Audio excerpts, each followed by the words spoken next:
All right, so I'm going to start the recording, and I think I might refer to this one as the voice of power. I don't know. I'm not really sure how I'm going to do recordings moving forward. I'm going to have a new schedule, for next week, so that we'll have a lot of opportunities to get together, and then the Elegant Crane Studio will probably be debuted February 1st. So next week we'll do some testing, we'll figure some things out, and then February 1st we'll go into a full school. And for you guys, it's going to be 100% just donation based. So you'll have a free ticket to this school, even if I do start charging money later down the road. For you guys, it of course will be just open to donation. Pay me for my time with your time, and if you find some extra coin to help me cover costs, I appreciate it. But times are tough, so if that's something that you don't have right now, cool. You know, I understand. And I do have the sniffles because I'm harvesting. I'm so sorry. I don't want to sniffle into the. That sounds terrible. I'll be sure to mute that. But I'm harvesting my plants, and oh man, these are the best plants I've ever grown, and they're just destroying my sinuses. I bet you're getting better at it every time, though, huh? Oh, my plants are so beautiful, and it's not just better, Lisa. Like I'm finding ways to apply principles to everything. So well, of course, that's what I mean when I say better. You're going to get it. Every crop you do, I bet is going to be, there'll be something more about it from the last, I reckon. Yeah. I'm creating an energy or a spiritual way of growing a plant with almost no stress training, because I don't want to stress my plant. I know I can get so much more if I do, but I'm not interested in more. I want quality. I want a happy plant. So everything's Karen, about the quality, though, isn't it? As well. Sorry. No. Life is about the quality. That's what it's all about. It's how do you get there? It's not how much of it. And quality is a type of thing that has infinite abundance. So when we feel the quality of something, there is no such thing anymore as more or less, better or worse. It's just all quality. That's why I like that word. So real quick, I'm going to do a sniffle. So I'll mute. I blow my nose too, and I got all kinds of tools here. But okay, so one of the things that I think could be very beneficial to remembering your tea practice, of course, is warrior training. But still, it's like, how do we remember P1 plus a smooth breath? And, how do we do those things? So one of the things that will help the most is learning to develop your voice of power. Now, what I call a voice of power, this is how I define it. So this isn't channeling. It's not, I don't know what that stuff is. Sounds great. And I'm not limiting any of that stuff. It's just, that's not what I'm talking about, I guess. Maybe I'm talking about something a little bit different. But you guys are very familiar with this little drawing. Typically, this drawing has like a little bit of a curve to it. But we have resistance over here. We want energy to be able to flow dynamically, through this point. And this point is the human body. The human mind is a part of this little pipe. Karen, does this make sense so far? We've talked a little bit about this before. Yes, it does. Yeah. Sorry. No, that's good. No, unmute myself. Imagine this is like water, and we want the water to flow as fluidly, as easily as possible, with the least amount of resistance. And resistance is a very clear definition for me. And Lisa, I think some of these things, I think you definitely heard this before. So you're seeing and hearing the consistency. But resistance is a very consistent thing. And I talk about it in almost the same way every single time. Either passively or actively resisting the present moment. Not engaging it is the same as resisting it. We're pushing it away either on purpose, and I call that cherry picking, or we're doing it unconsciously, and I call that the habitual mind. In either example, the light of attention is going into cognition rather than the world around us. But, and Karen, maybe you notice this, you can still be entertaining all of that shit in your mind, but still going about your day, right? You're still walking through hallways and driving a car, and you know, you don't slump over like a robot or anything. It's not like you just can do one and can't do the other. Is that true? Yeah, I can walk and think at the same time, yes. But right, and then you're just not as present when you're when you have your thoughts in your head and you're walking and yeah. Well, the way that we're able to do that are these two things that we call muscle memory and working memory. So working memory is you don't have to relearn, what the hell your phone is. That's a part of your working memory. But you don't typically acknowledge in words or in any other way that this is your phone, right? Right, Karen? You would just pick that shit up and start using it.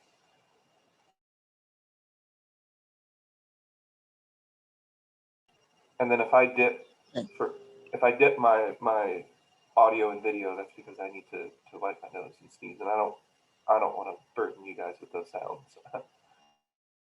But does that make sense so far, Karen? Yes.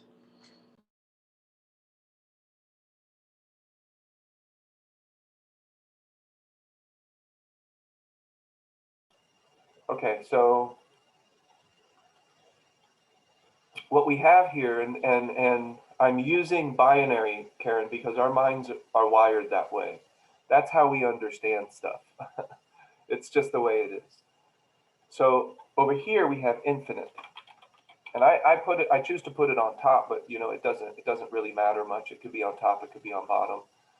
And then over here we just have its opposite, finite. Does that make sense, Lisa? Finite and infinite. Yep, absolutely. Okay, yeah, simple binary distinction. Well, this rectangle is the human body, including our mind, including our physical body, including our spirit. It's every aspect of our human experience, our human incarnation is that little pipe. And we really want energy to flow through us. And if it flows smoothly, then infinite and finite, well, they're kind of merged. The energy is flowing freely between the 2 points, and then we'll lose our context. There's no longer separation in that example because the energy is flowing so smoothly. You notice that my arrow, it has a point on both sides. It's flowing both directions. Does that make sense? Shayna, is that making any sense at all? Finite, infinite, flowing through us. Yep, it makes sense. Resistance is what prevents this smooth flow. If we can reduce resistance, it will just flow. And we call that flow. Good name for it. I know, right? Definitely not how others have described it. This is something new. This is original to me and how I describe things. I'm always willing to tell you guys where stuff comes from. Tricks of attention, that phrase comes from Don Juan and Carlos Castaneda. Don Juan gave Carlos tricks of attention to help him stop internal dialogue. And I use it, It's not plagiarism if I tell you guys exactly where it came from though. But the way that I'm describing it now, this pipe and this infinite, and that has been revealed to me over the course of the 3 or 4 years that we've been doing the T classes and stuff together. So when I say the voice of power, what I mean is a connection between infinite and finite, and it can come through as words in your mind.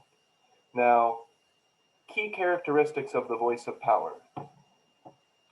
1, new and fresh. 2,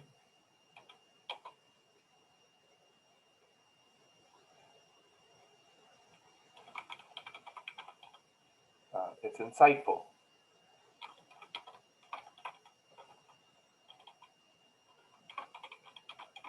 And it will feel amazing. And what is occurring is it is a little bit of a residual habit in a manner of speaking, because we just have the habit of verbalizing our experience in our own mind. And the voice of power is a form of going with that rather than against it and trying to just eliminate ego and declare war on words. That's never all that beneficial. It's not the most efficient energy dynamic, I would say. People can do that if that's what they want to do, but I don't think that's the most efficient use of our energy. So if we can reduce resistance, the energy will flow through us. There will be a connection and a bridge between infinite and finite to where there's no longer a distinction between the two. And then all of a sudden, the words that start to come up in your mind are powerful. They're affirmations. Is this making sense so far, Karen? Yes, yeah, it's making a lot of sense. Well, so I have learned to feel into my energy body. And I have developed that ability, it's not an ability. I have learned to place attention there. That's it. Like it's always there, it's always been there, but I didn't know how to really put my attention on my energy body. So I started to use imagination. Lisa, have you ever heard of that in Tai Chi? Not some people, of course, but there, are certain Tai Chi teachers that will tell you to employ imagination to help stimulate Chi. The person. Yes, absolutely. Right. It's all part of not entertaining the thoughts while you're in the process of your movement. Yeah. So what I'm suggesting now is that the voice of power is something that can come to us all throughout the day as we go throughout our day. If there's less resistance, if we're introducing less resistance. So what it will look like is you'll start to have words and insights about what you're observing, which is a form. It could look a little bit like judgment, but it has a different feeling. It feels insight. And now, again, even those insights, if that starts to become repetitive and habitual, eventually it won't make you feel well. It's subject to the golden mean principle, just like anything else. So we don't want to indulge it. When it comes, and, it's great and it'll come back and I don't have to control it. It's just, it will flow. And what I have learned is that using my imagination helps me to stimulate my energy body. Well, using deliberate words, mantras, and things like that throughout the day, talking to myself, and something that I say, I call it this: productive self-dialogue.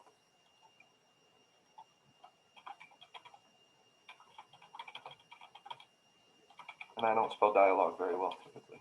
That's a word I need to practice. But productive self-talk, and the way that we can do this is something that I call telling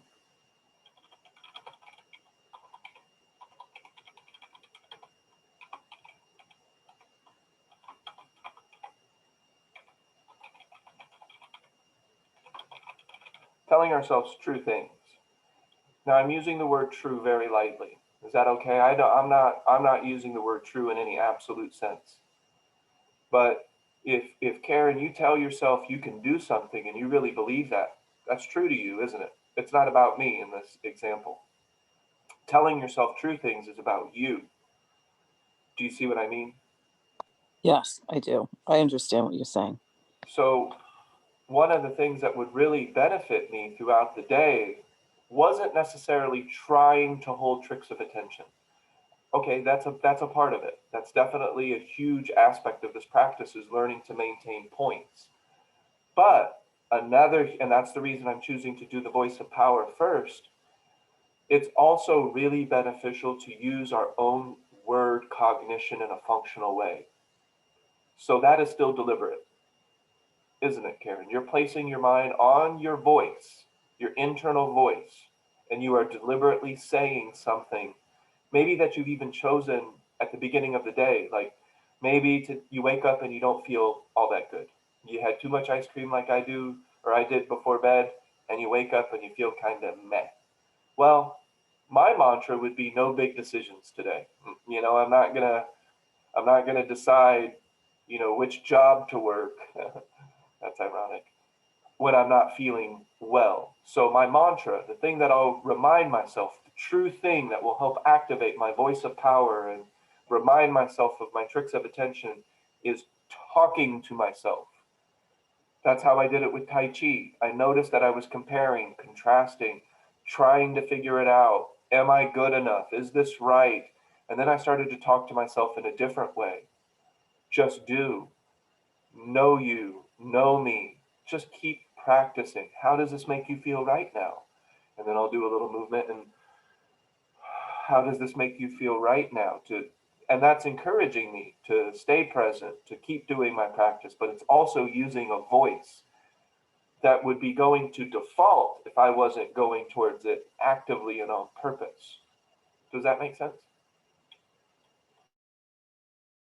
Yes. Yeah, makes sense to me.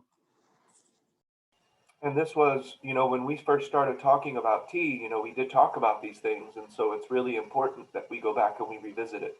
And these will be topics down the road. I'm pretty sure this is in the 13 topics of basic alignment well, no, maybe not. That might be in the next counterbalance, because counterbalance is when we do start to interact with our own thinking a little bit more. In the first phase, it's not really that. It's more, oh, go do some fox walking, do some 4 modes, do some deliberate driving, things like that. Try some deliberate practices that you can do throughout the day, mindfulness stuff. But when we get into counterbalance, we're starting to embody, and we now start to look at our thought stream. And one thing that we can do is mantras, and something that I call, and we've been calling it this pretty much from the beginning, but productive self-dialogue. We have productive self-dialogue and substitute dialogue. Lisa, do you remember what substitute dialogue is? Yes, me listening to recordings of you. Bingo. Can you tell me how that works? Why does that work? What is that about? What's occurring? Because if I'm taking in what I'm listening to you, I can't be thinking dumb shit at the same time.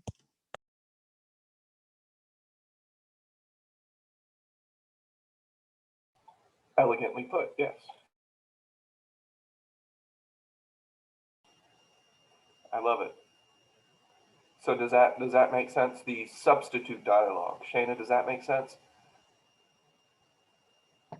Yep, it does. And substitute dialogue is also a deliberate act. So if you're just watching TV, that's not substitute dialogue. You may be falling under consciousness, and I'm borrowing that term from Eckhart Tolle. He says falling under consciousness sometimes when we're watching TV or playing certain kinds of games. We're not engaging anymore, but we're also not lost in our own thought. We're kind of just a leaf at the mercy of the wind, for real, falling under consciousness. So the voice of power and productive self-dialogue and substitute dialogue is not falling under consciousness. Let's say Lisa had a really tough day.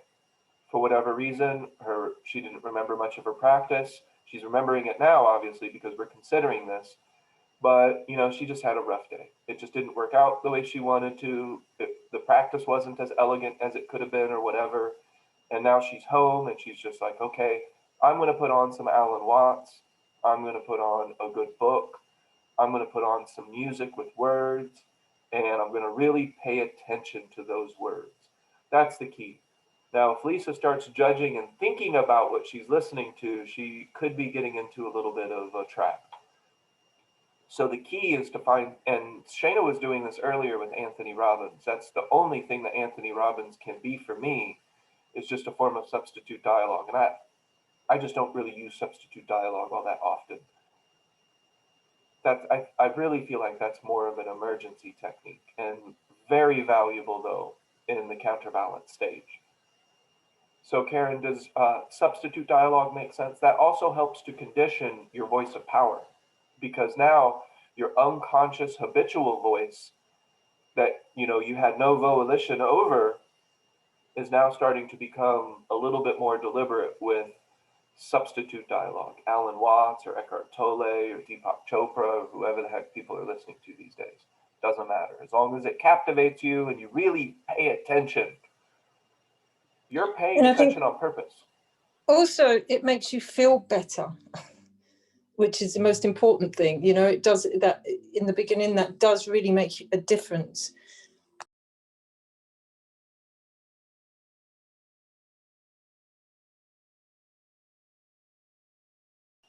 Yeah, for sure. And one of the reasons I would say that it is making you feel better is because it is interrupting the habitual repetitive cognition that creates the suffering. That's where the suffering was coming from. So when you listen, and also plus what they're saying could just be inspiring. It could just sound good to you too. So you're like, oh yeah, going with the Tao, and I feel good about the Tao, and now I'm gonna go do some Taoism and feel good.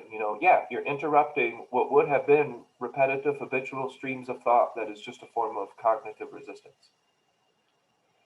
So, one way that I have learned to hold tricks of attention throughout the day is by remembering to activate my voice of power throughout the day. They kind of go hand in hand. And that's why the first book is called The Voice of Power, The Conversations with Soul.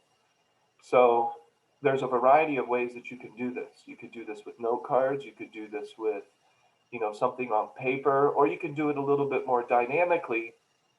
When you see things occurring in the world around you, remind you of the principles at play. And hopefully these principles aren't a form of judgment though. So like I see Lisa, buying a whole bunch of groceries that are unhealthy. So I wouldn't be like, well, in principle, she's really unhealthy by eating that shit. What I would do is I would notice that I'm starting to go towards a judgment thought, and then my voice of power tells me, hey, homie, worry about your cart. That's your stuff over there, not her stuff. Pay attention to what you should be paying attention to. So now I'm not telling you this. I'm not your voice of power, but that voice while you're in the grocery store will feel a little bit new and fresh compared to judgment thought. You're not used to doing that really. You're not really used to interjecting a voice of power. And it'll be insightful. You'll be like,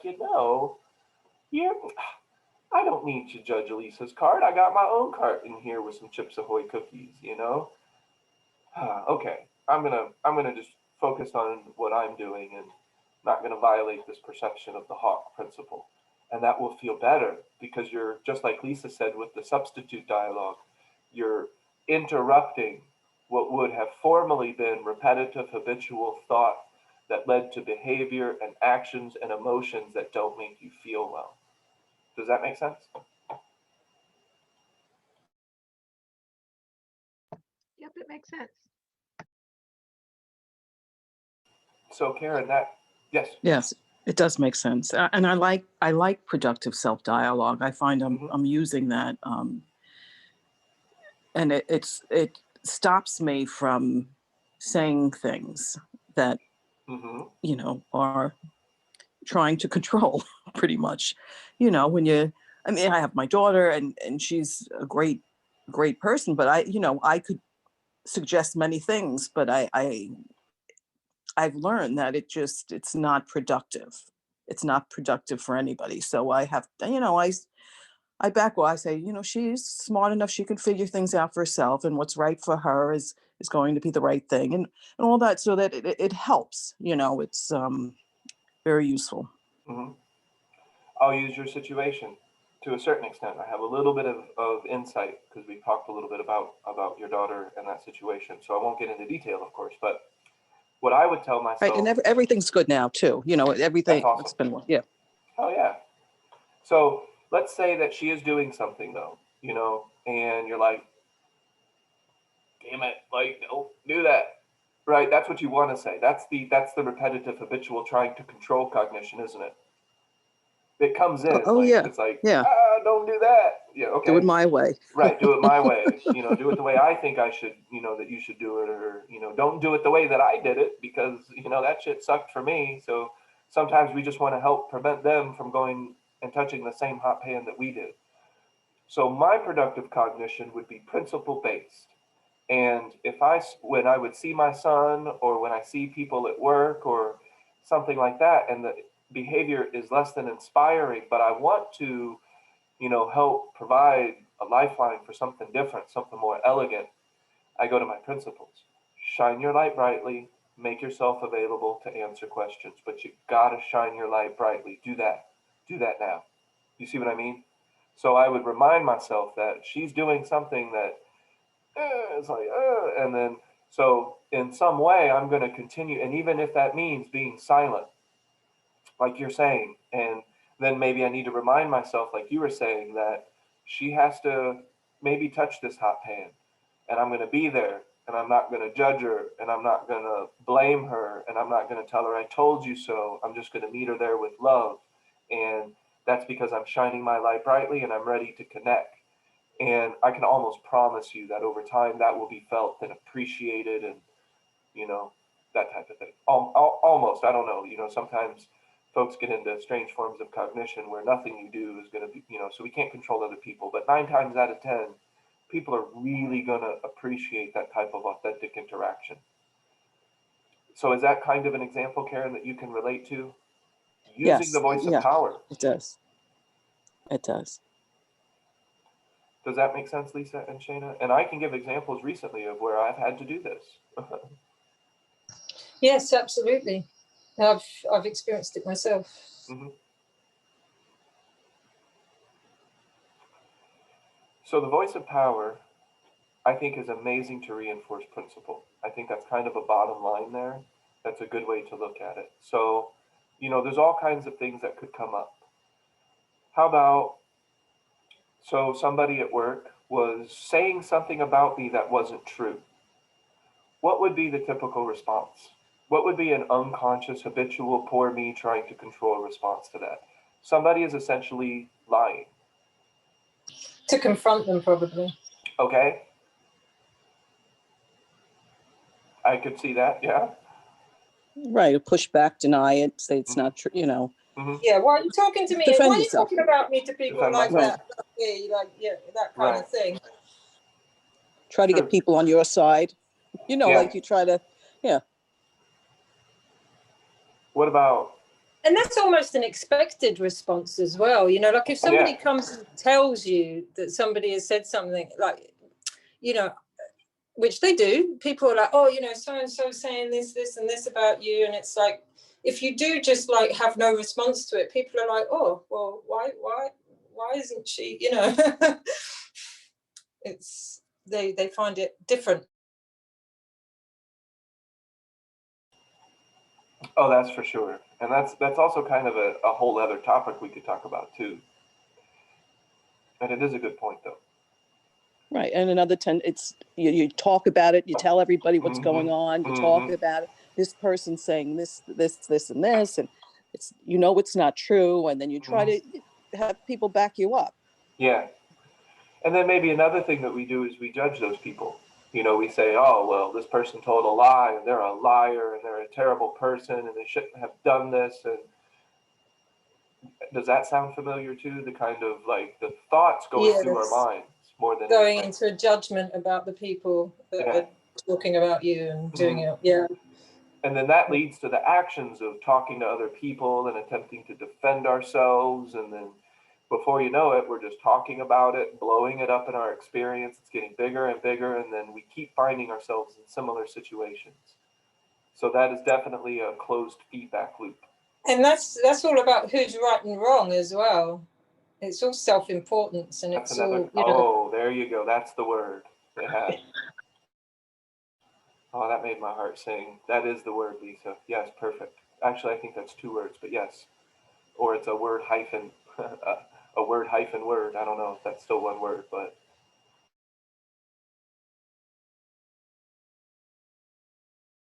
Self-importance is what it takes. Well, the lack of self-importance, honestly, is what it's taking me to do, a basic, entry type job in fast food. So, and I've felt the pull. So I'm not going to sit here and say that I don't feel that pull. But then, productive self-dialogue comes into play. And I remind myself, Ernest, what are you doing? Like, you have met great people everywhere you work. It doesn't matter if it's fast food. It doesn't matter if it's the cannabis dispensary. It doesn't matter if it's the movie theater. Doesn't matter if I'm doing classes. Everywhere I go, I find good people with good hearts who are loving, caring individuals. That's everywhere I go. That was the voice of power. Is that a good example? Do you see? My mind started to go one way, and then I'm like, oh, back to something else that is more productive in nature. And Ida is going to eat this conversation up because I know that she engages the voice of power often. So the voice of power is, in the beginning, I call it just productive self-dialogue, telling ourselves true things, reminding ourselves of principles. So when someone lied and said something about me that wasn't true, and not only did they say it, it wasn't just gossip, they said it to a supervisor to try to get me fired. Now, I prevented judgment thoughts because I don't know what it's like to be hurt. Is that relinquishing the responsibility? Am I just saying, oh, that's okay, and please continue to lie to me and everybody else, and namaste? No, not necessarily. I wrote a stern letter in defiance of the lies, because not really in defiance, it's really just to state, my claim. It's just to say, hey, that this isn't true and I'm moving on. Peace. I got nothing really left for you. But one thing I have managed to not do is really think negative thoughts about her, about the person who said things that were untrue. I have my own things to focus on. And we talked about that in the previous study session or the previous podcast or whatever this is. Sure. And also, that's not going to, where's that, when you look at the basis of it and the real terms of it, where's that going to get you anyway? It's, you're just going to create the suffering for yourself. And like you say, you just make something out of nothing that's just going to get bigger and bigger and bigger when you could be getting on with your life doing something completely different, just moving forward. I would consider all of that. You just said the voice of power. And if you recite that to yourself when these things occur, like it's easy, Lisa, isn't it, to look at my situation and say that, But how powerful would it be if in your situation, when things are occurring, you have enough cognitive attention to say that to yourself? Wouldn't that make a big difference? I have had to. I know. Yeah, I know. We're all using productive self-dialogue. It's a big part of this practice. And now we're kind of emphasizing it because it can also start to take on a different complexion. And that's kind of what I'm getting to. Because, Karen has mentioned that, and it's just a part of this practice that we forget. And as we go on throughout our day is when we tend to forget the most, because we get into the afternoon, we've already been up for 5 or 6 hours. We're swimming in a sea of movement. So of course we're going to have something to adapt to. And that is just the way it is. It's logical. It makes sense. It's happening. And so I have my situation where somebody was saying something, but I don't know what it's like to be them. I don't know what they're going through. I don't know if their back was pushed against the wall. Maybe it was, maybe it wasn't. Maybe this person is just a habitual liar. Maybe they are, maybe they aren't. It doesn't matter. And here's my mantra. Here's my voice of power, Karen. It doesn't benefit me to think about it, no matter what. And this is kind of what Lisa was saying too. I have a tendency of kind of simplifying sentences, and I love that. How did you say it? Let's see. So I'm gonna get myself. Okay, yeah. I wanted to start to get myself into that kind of cognition. So what would I counter it with? So the thought starts to come up. Oh, Ida, she's such a. Wait a second. Even if it's true, it doesn't benefit me to sit here and think about it, because even if Ida did lie, it makes me dumb, deaf, and blind to the world around me to just sit here and think about it. I won't feel better, and I'm not going to do it. So and then here's the second part of how I use the voice of power. After I tell myself true things, I go back to the practice. Even for a little while, that will still help, and that will still accumulate throughout the day. So my voice of power is in response to the world around me. And that's what is actually, Karen, taking us away from our practice throughout the day. The world around us is kind of pulling on us, isn't it? Like there's always this, it feels like there's this pull back to unconsciousness, because there is. We've created a groove in a manner of speaking, for this unconsciousness to feel comfortable. Does that make sense, Karen? Yeah, I can feel the pull at Mhm. times. Yeah, definitely. And so here's the procedure. When you feel the pull, talk it out. Use your voice of power.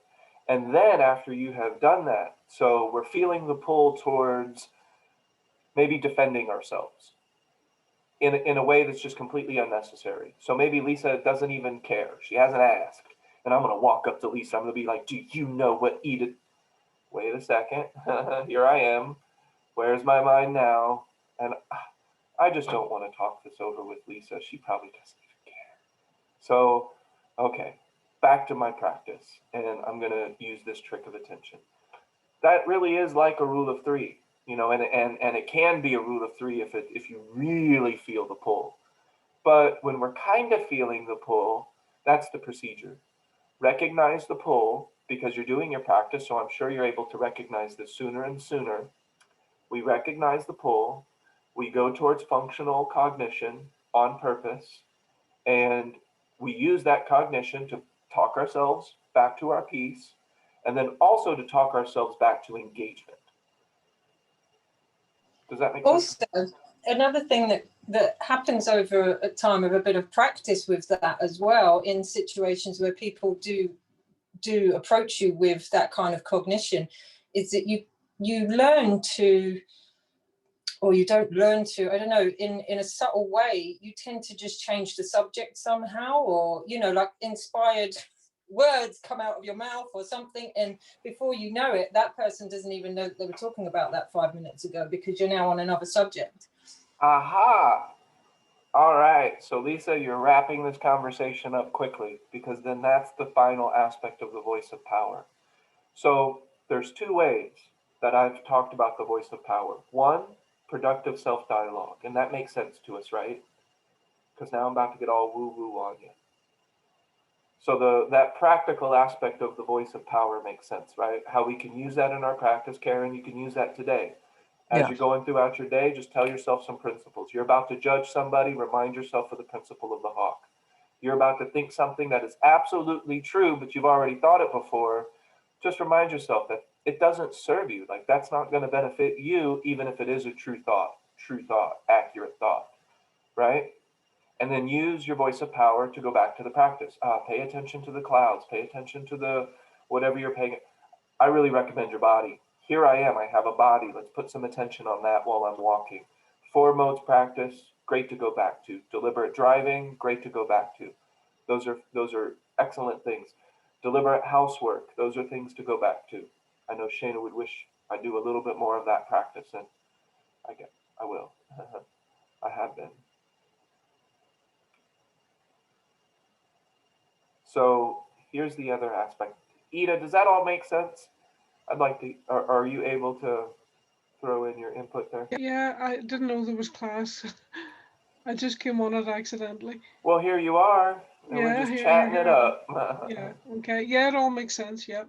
Okay, so we've talked a little bit about the voice of power and how to use the voice of power to sustain your practice. Then the voice of power starts to take on its magical quality. So I'm gonna save this. And this is where the T practices come from. The T practices come from the voice of power. And let's see, I'm gonna do infinite here. Oh, why isn't that typing? All right, so we still have our chart, infinite and finite. Let's just assume for a moment that there is almost no cognitive resistance. So something to keep in mind. There's a reason that I use these terms counterbalance. Like, I'm not just making this shit up, although I am, but it's for a good reason, I promise. It's called counterbalance because the way that we were just using the voice of power is a form of counterbalance. We feel the pull towards dysfunctional cognition and we counterbalance that with productive self-talk or the rule of three if necessary. Does that make sense? Counterbalance. Absolutely, yes. Does that make sense, Karen, Ida, Shana? Yes, it makes sense to me. Okay. Shana, same page? Just want to make sure because this is... Yep, it makes sense. Okay. I don't want this to get tricky. Now, there's another dynamic. Let's say, Karen, you're walking on the beach, having a good time. Your family is there. You're engaging the sky. You're engaging the sounds of the kids' laughter. You're visually enjoying the family together, and you're not meeting the present moment with any cognitive resistance. That sounds nice, doesn't it? Sure does. And then all of a sudden, this thought comes, and it's inspiring, it's new, it's interesting. It was not a form of counterbalance. That is the voice of power. That is inner guru. Does that make sense? Yeah, it does make sense. Yep. And I don't know what it's going to say. Like, you know, probably something about your family and the timelessness of it and the importance of it and what it means to you. Does that make sense, Lisa? Kind of where you were going. It'll be like, let's say Lisa's doing her practice. She's really engaged. She's doing her thing. And then someone cuts her off and just, you know, really rips into her. Well, she'll have an insightful thought come, not a form of counterbalance necessarily, because she was really doing her practice before. So the only thing that comes to her in that moment is something inspired, where there is no infinite and finite. It's just the voice, it's power. And it will still come as words, and I don't know what it's going to say, but it could be very functional, very insightful, very helpful, very solution based, very I can type of stuff. Does that make sense? That is the voice of power. Absolutely, yes. It's a voice that is attempting to interpret the infinite and finite when they flow together. It's attempting to describe that. And oftentimes the voice of power is sometimes highlighting a feeling that maybe you've never felt before or that you really enjoy feeling. And then let's say that we're feeling it, and then we have the voice of power, and it says, don't try to cling to it. Don't try to grasp it and hold on to this feeling. Feel it fully and let it change. If it comes back, it comes back. If it comes back differently, it comes back differently. Embrace it fully, but do not cling and try to control. That's not necessary. You don't have to do that. That would be a voice of power example. So what you're saying is infinite and finite become unseparate, not separate. Exactly. Yes. The closer we get to the word energy, the less that we can use binary words to describe it. And that's where it makes sense. Yeah, makes sense what you're saying. And all of it came about because of one thing. Where is your mind and did you put it there? Was there your practice? Yeah. Yeah. Which is never an act of trying to control, which is a form of non-resistance. And it does seem like it takes time. I can't say that from basic alignment to seers training is going to be a weekend affair. I don't know how well. I haven't observed that.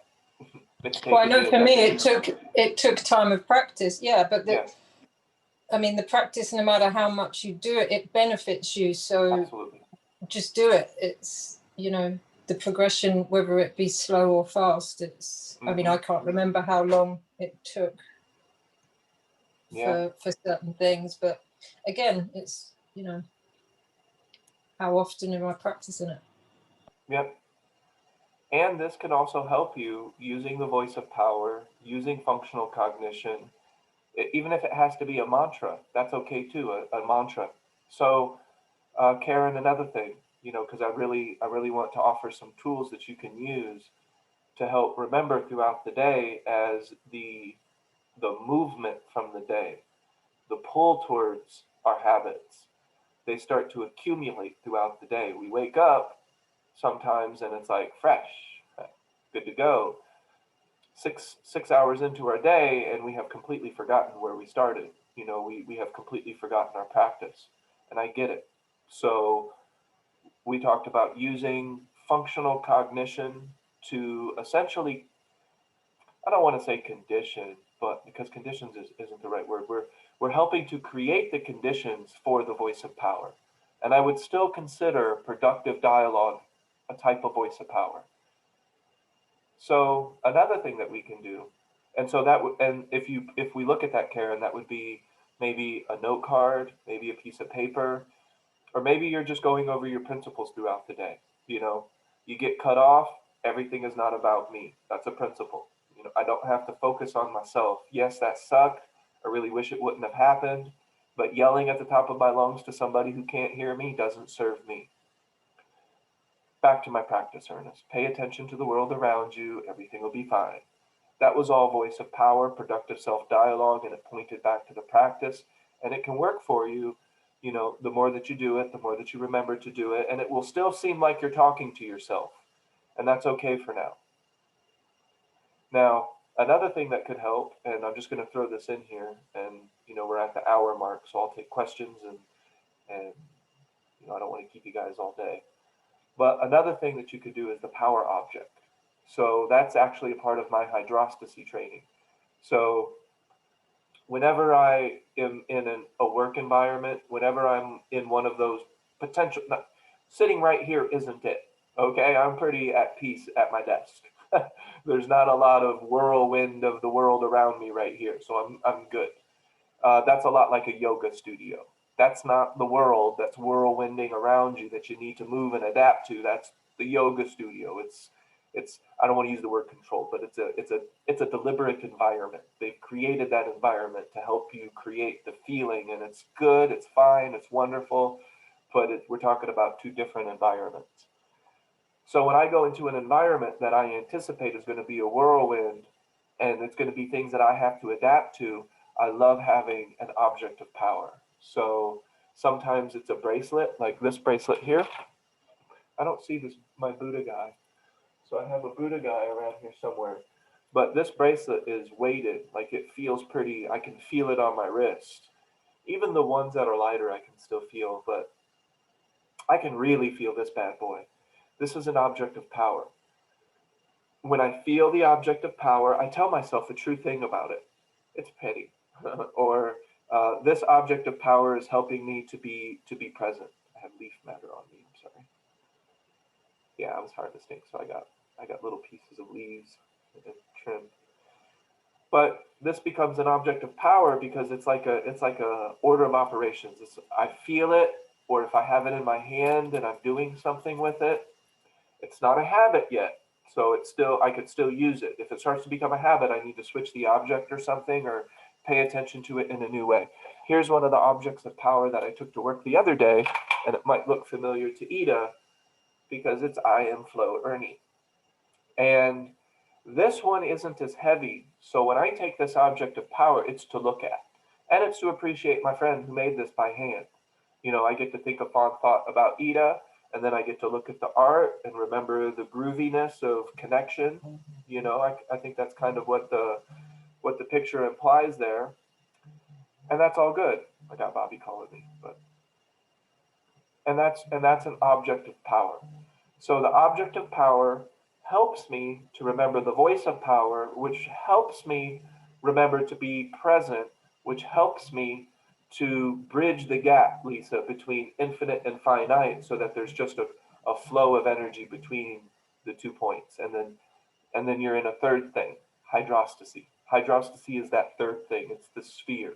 It's when there is no longer two distinct positions, and they're like yin yang moving together as one new thing. This and that, yet neither this or that, because they've merged and they're a new thing. Does that make sense? Yeah, and it Yes. object has a connection to your feeling as well, which makes it even more powerful. Like more of a powerful reminder, because then it takes you to a place of feeling. That's true. So we have physical weight, and so you can feel that. And then we have a nice design, and I can appreciate that. But let's say it has a little bit of sentimental value, or it has another type of value, you know, for whatever reason, because like I was mentioning, Ida gave it to me, so I get to think fond thoughts about her, and it gives me a feeling. And so now that becomes a new point of attention with your object of power. But in the beginning, you can just use the weight. Just the weight of it is a reminder that it's there. And that could be a low-hanging fruit in the beginning. And then the more we use the object of power, just like Shayna said, the feeling that it brings you can immediately become a point of deliberate attention. Does that make sense? Now you're starting to get into Seers training, where the feeling starts to become a point of our deliberate attention. The reason that I know Lisa would dig hydrostasy and Seers training is because she kind of, and I'm sure others have as well, but Lisa, you kind of verbalized it. You know exactly what hydrostasy and stuff is because you said so. You're paying attention to your relaxed mind. You remember saying that? Absolutely, yeah. That's the ticket. Paying attention to the feeling that is resulting from this practice becomes a new point of deliberate practice in itself. I can't offer that in the beginning because that could end up a little bit of abstract.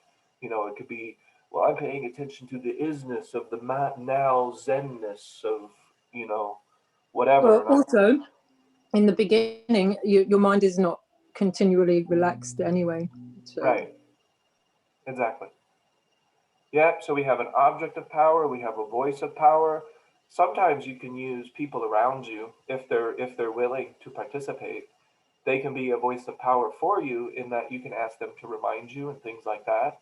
You could set up reminders around the house. So let's say, Karen, you know that you're going to go from the house to work, to the grocery store, and home. That's your 4 phases of your day.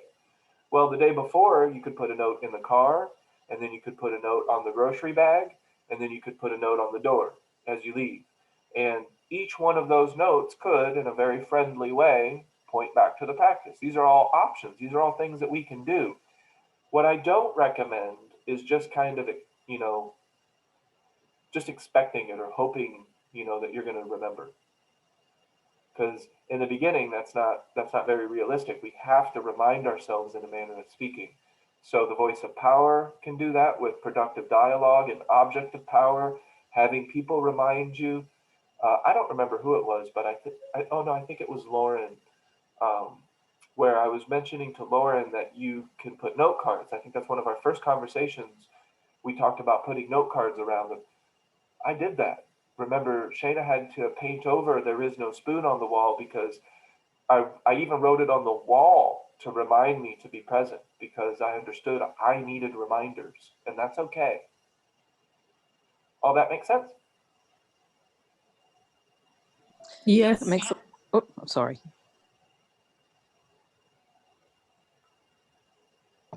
Makes sense. All right. Well, I guess that's all. So I think that's a really good topic. I think Karen really kicked that off nicely, and I think that makes perfect sense. And I think that could be a good stopping point for that topic and the voice of power, objects of power. I would call them power reminders. I like the word power because it's how it feels, not power over another person. Shayna can't see this power necessarily, although she could. But yeah. Power meets power. Otherwise, sometimes power can be confused by the unconscious mind. They don't know what they're looking at. It might seem like arrogance or something fake. He can't be nice all the time.